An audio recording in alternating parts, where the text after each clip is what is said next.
Good morning, children. In this video, we are going to read another lesson of the course book, The Spider and the Fly, written by Mary Howitt. It is a cautionary fable in the form of poem. It warns against people who use flattery to fulfill their evil needs. In your book, this poem is presented as a play with three characters: Spidey the spider, Flip the fly, and the narrator. The play tells us of a cunning spider who uses different persuasive appeals to attract the fly into his trap. So let us begin. Spidey the spider has laid out a beautiful web and is eagerly waiting for Flip the fly to enter his webby parlor. With these lines, the play sets up, presenting a scene where Spidey the spider has laid out. Laid out means ready with or made out a beautiful web. Children, we all are familiar with cobwebs that spiders make. Here too, the cunning spider near his web is eagerly waiting for Flip the fly to enter his webby parlor.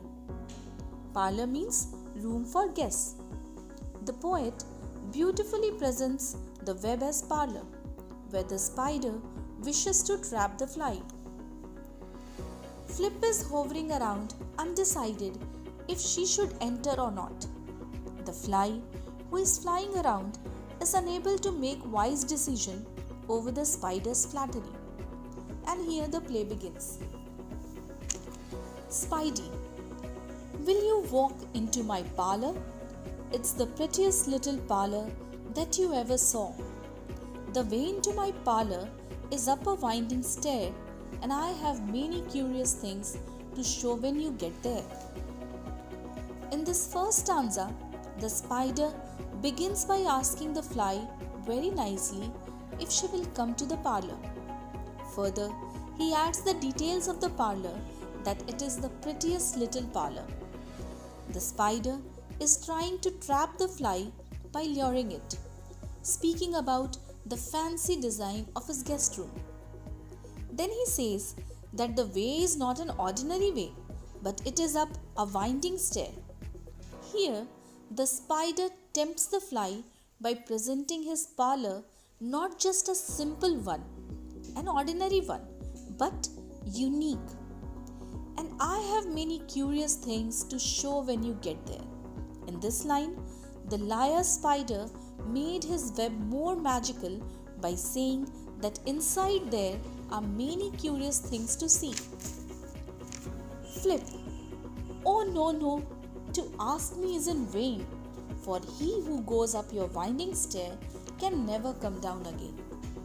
In response, without even pausing to consider the offer, the fly says, No, there is no reason, the fly states, to even ask, because it knows that those who go up the winding stairs, children, winding stairs means stairs with twists and turns. So the fly knows very well that those who go up the winding stairs can never come down again. Spidey, I am sure you must be tired, dear, with soaring up so high. Rest your tired little head upon my silken bed and close your little eye. There are pretty curtains drawn around, the sheets are fine and thin. Come, dear, come now, do rest while, and I'll snugly tuck you in. When the fly refuses the offer, the spider immediately tries another tactic, telling the fly the parlor can be a place for her to rest. Here he shows concern and sympathy by saying that she must be very weary after a day of intense flying. Soaring up here means flying up high.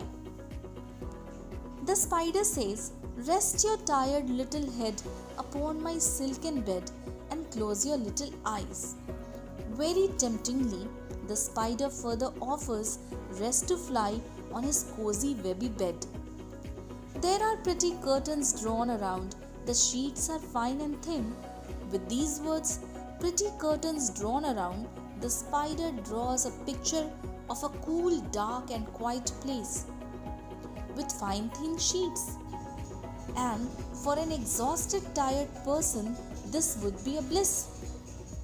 In last line of the stanza, "Come dear, come now, do rest a while, and I'll snugly tuck you in."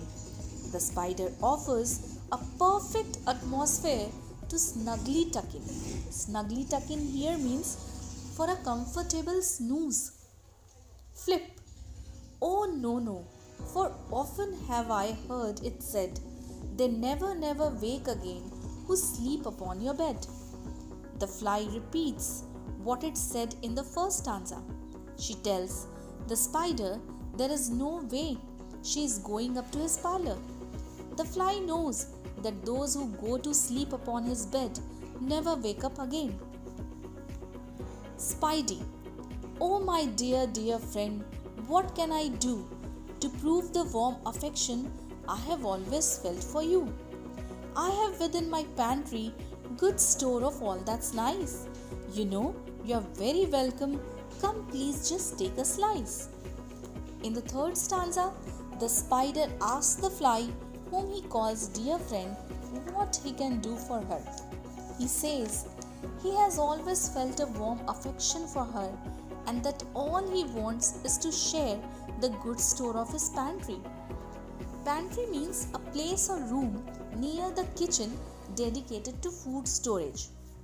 So the spider here is trying to trap the fly by persuading her to have a slice from his pantry, from his store.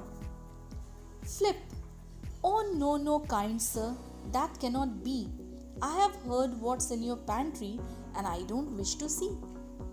Luckily for the fly, she is smart enough to know there's nothing good in the pantry. There are things likely the remains of other insects that she does not wish to see. Spidey. Oh sweet creature, you're witty, you're wise. How beautiful are your gauzy wings, how brilliant are your eyes. I have a little looking glass upon my parlor shelf. If you will step in one moment, dear, you shall behold yourself. The spider is still not giving up. He turns to compliment the fly for her witty character. Witty means clever and funny. He also remarks her wise. Further, he compliments on her gauzy wings, her fine and transparent, beautiful wings. He also calls the fly's eyes brilliant and offers the use of his looking glass or mirror. There the fly would be able to admire herself more clearly. If she agrees, she will be pleased with what she sees. Flip. I thank you, gentle sir, for what you are pleased to say, and wishing you good morning now. I'll call another day. The fly declines the offer once more, telling the spider thank you for the offer and the compliments, and states that she will call another day or come back later. Narrator. The spider turned around about and went into his den. He knew quite well that the silly fly would soon come back again. Oh silly fly, what could you possibly gain by flying into danger's way all over again? Here, the narrator is worried about the fly. The spider turned around about and went into his den. In these lines, the spider takes the fly at her word and goes back into his den, into his web. He was confident that the silly innocent fly will come over again. The spider quickly wove a subtle web in a little corner sly and set his table ready to die upon the fly. Then out he come to his door again, and merrily did he sing, for he just wanted to get hold of that thing with gauzy wings. Now in these lines, the spider with his confidence was happy that the fly will come again. It is here that he begins to weave his trap. The spider very quickly weaves a subtle web Subtle means something that cannot be seen easily. So he weaves a subtle web hidden in the little corner to fool the fly, and sets his table ready to dine upon. Dine upon means to eat upon the fly. And in order to solidify his future meal, he comes out again and calls once more to the fly because he wanted to trap the fly by her gauzy wings. Spidey, come here, pretty fly, with the pearl and silver wing. Come listen to the pretty song that I for you do sing. Your robes are green and purple, there's a crown upon your head. Your eyes are like the diamond bright, but mine, oh, they are as dull as lead. In this stanza, he refers to the fly as pretty fly with pearl and silver wings. He says that he wants to sing a song for her. He remarks her robe colorful with purple and green colors, and also says about the crown over her head.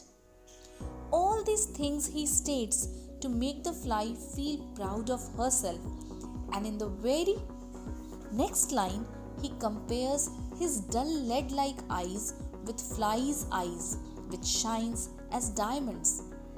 With this comparison, he highlights fly's beauty.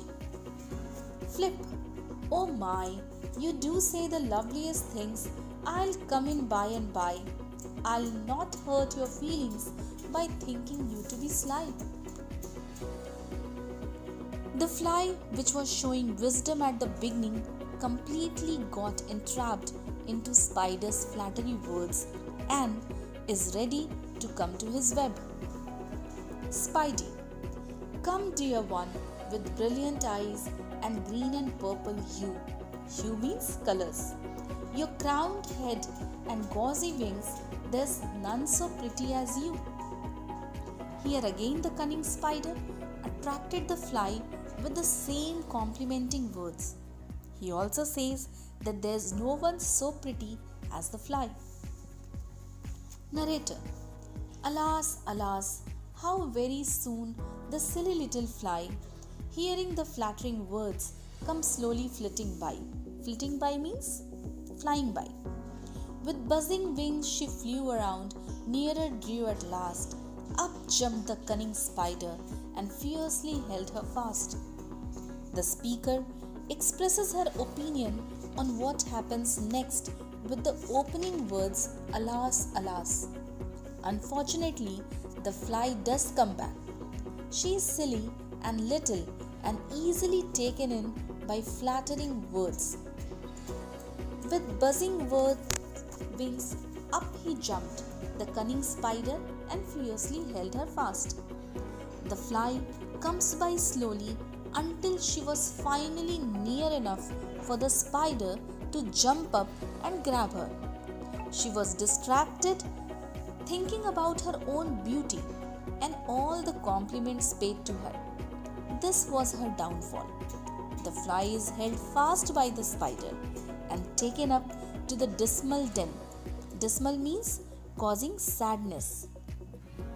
The spider's web is referred to as dismal den because the fly from there never come out again.